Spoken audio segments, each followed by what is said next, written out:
Portland's Eastern Cemetery is believed to be one of the oldest burial grounds in Maine. It is the resting place for, among others, some of our earliest European settlers, veterans from numerous wars, and prominent ship captains. One woman from Maine has a deep knowledge of the cemetery and in the last decade discovered something that shocked her.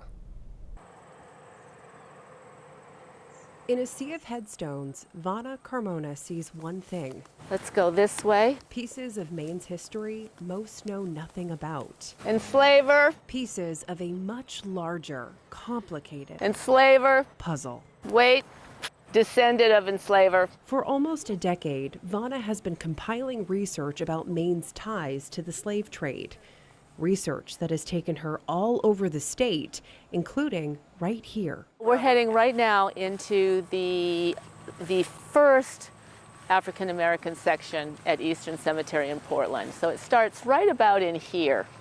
So it's this entire corner that you see here. Now you're saying, well, I don't see any gravestones. Well, because there's not many that have survived. This would have been the section that was as far away as you could get from the gate. Her findings paint a better picture of what life looked like for people of color in Maine during the 17th and 18th century.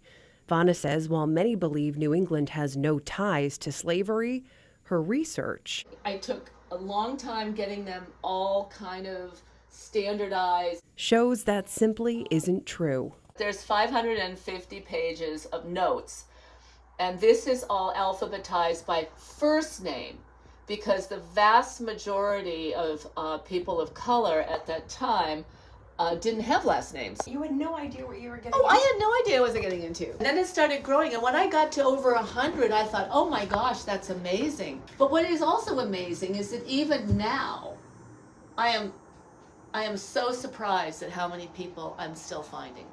I had people that suddenly, I think it was about a year ago, found them listed getting off a boat in Canada from Maine.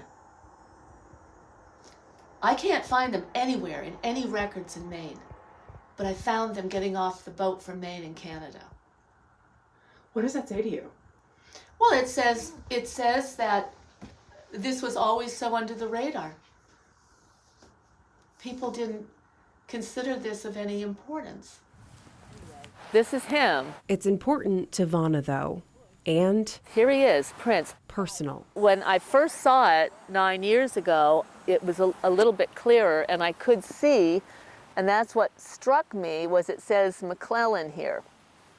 And I went, how is he related to the McClellan family? McClellan is Vanna's grandmother's last name. I thought that I was pretty well versed in the McClellan family, and I obviously wasn't. So I went home, and he luckily has a reasonable amount of information about him, and took a look, Googled, looked at a few things in the history of Gorham, etc., and went, oh my gosh, my family enslaved this man? And I was just really stunned. And I said, wait a minute, I got to know more about this. Vanna discovered Prince was just one of at least 7 people of color her family had enslaved. Then she remembered a conversation with her late mother. As my mom was reaching the end of her life, I said something about being in the cemetery. She says, oh, did you ever find the black man?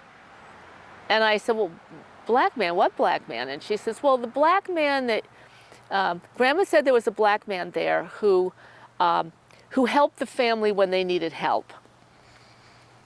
Neglecting to mention that he was purchased in Antigua. So this idea that, oh, he's buried in the cemetery with, the family, with the white people. No, he's buried there all by himself. Since that shocking discovery in 2014, Vanna has uncovered the names of more than 2,000 enslaved men and women in Maine. She has spent hours combing through public records, following leads, and transforming her findings into a searchable database. She calls it the Prince Project. When I first started, I was basically told that I was crazy and it never happened. And I kept saying, but look, it did. I don't understand why you wouldn't just want to know. Do you like being lied to? Do you like being your entire school life being told a story that wasn't exactly accurate? I'm not. It's Maine's history, it's our history, it's my history. This here is my kind of rogue gallery of a lot of things from my ancestors. That reminder is on display in Vanna's home. I was contacted by a distant cousin. He said, I have these 2 bills of sale from another distant relative of ours. He asked if I would be interested in them. Of course I was interested in them. She can't change the past, but she can do her part to preserve it. And I don't know what happened to these people. So maybe someday I'll be able to find out, but I have found nothing so far. What did you think when you had them and you touched them and read them? Well, it's just, it makes it all real. You know, when you see the gravestones, when you see the bills of sale, and they're not transcripts, they're not copies, these are it. These are the original bills of sale. That it really brings it home how real this was. How really this was. So, and I would like to honor these two people who had to go through this.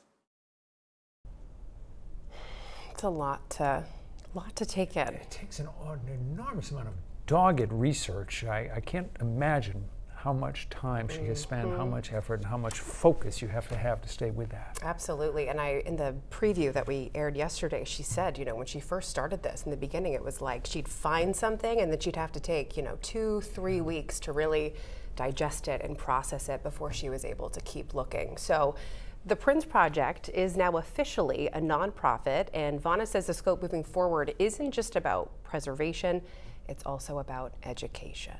She's going to have a lot of work to do for a long time to come. Oh, yes.